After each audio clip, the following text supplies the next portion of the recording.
guys, so we're still traveling. It's a 75 speed limit highway, and we're only doing barely 55 and 60 just because roads are so slippery. And all of the sensors, like pre-collision sensor, cameras, lane keep sensors, and all that stuff, it's disabled. So none of that stuff is working just because outside is a freezing temperature. Even windshield wipers are actually frozen, and then top of the windshield is getting actually icy too, just because heater cannot melt it enough or produce enough heat to melt the ice. So it's become a really tricky situation and condition. So we can't wait to get down to south where temperature increase a little bit, so at least some of these icy things can melt and then provide a better visibility. But anyhow, this is just a quick update. Stay tuned. Just to give you guys an idea how terrible the road conditions were and how bad was the weather, we were able to capture some of these accidents that we witnessed on a camera as we were driving by. And as you can see, due to these accidents, a lot of the roads had to be closed or shut down because EMS and authorities try to get to those people and help them. And because of that, we had to take a lot of these back roads or smaller routes that kind of extended our road trip. So we, like, all in all, we ended up spending extra 3.5 to almost 4 hours extra on a road than we actually planned. So and it was just a horrible day. It was a long day, and we couldn't wait to get back to Florida. And if it wasn't for another 12, close to 13-hour drive, we would have definitely stayed in Texas and just kind of waited, until this weather got better. But we still had plenty, distance to cover, so we didn't want to wait too long because we weren't sure if the weather is going to get any better. And from the forecast, it didn't really look like it was going to get better. So, yeah, I mean, we did take our chance. However, if I were to redo this trip again, I would have waited. Hi guys. It's been really quiet lately. Not many cars on the road. A lot of accidents. A lot of closed roads. So a lot of road closures. There's another one right there. Goes the other side. So yeah, I mean, authorities doing their best to try to keep everyone safe. I mean, we would have stayed as well, if it wasn't for a long drive, and then in Dallas it was supposed to be even colder starting tomorrow. So, but all that being said, if we would have stayed for one more day, we would probably end up staying several more days after that, just because temperature wasn't going to go up anytime soon. So that's why we took our chances and decided to hit the road.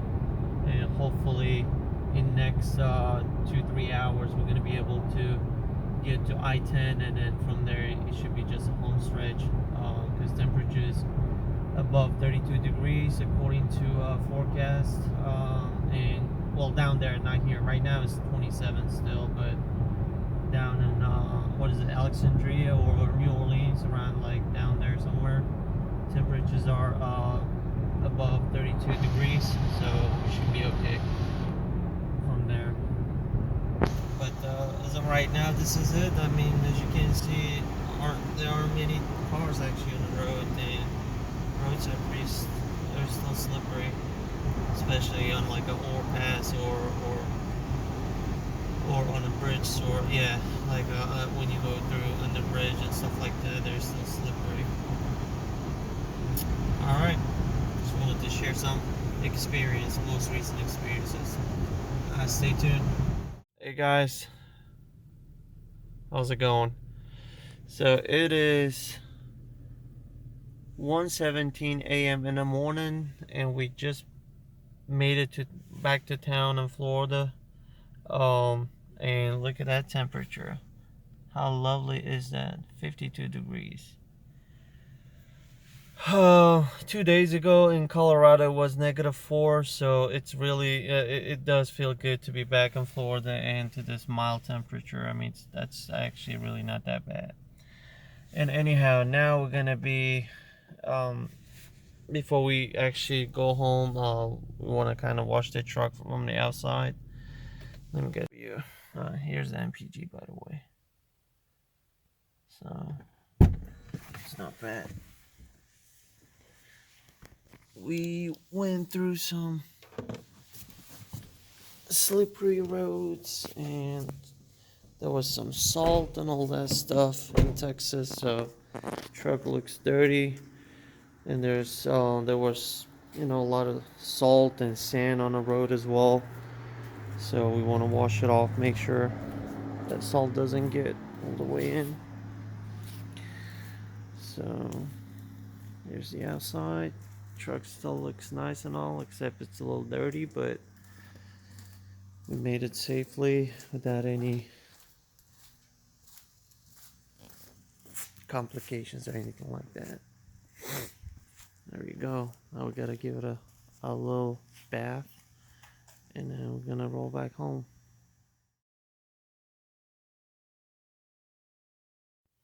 After getting a much needed rest from that long road trip, next day morning I set up my power wash and decided to give the truck another proper bath. I try to wash everything underneath the truck. Try to get all the corners and pockets where salt or dirt could build up from that road trip. So I started from the back first. I had those ramps, so I backed up the truck on the ramp and started washing from the back and work my way up to the front. As I was washing the truck, I didn't notice a whole lot of salt or any, noticeable like a dirt buildup anywhere underneath. And I believe that's primarily because when we were leaving Colorado, it wasn't really snowing all that much. It was just like a light snow. And then as we got close to, Oklahoma, even in Kansas and Oklahoma, it didn't snow. So that kind of worked out well for us. However, in Dallas, in Texas, it did snow until we actually got to Louisiana, and that's where we actually experienced the most like a dirt and a salt. So that's why I was a little concerned if there was any salt buildup underneath the truck. And once I got to the front of the truck, as you can see, it looked pretty clean actually in the front. There was nothing, like I didn't even see any dirt on the front of the truck.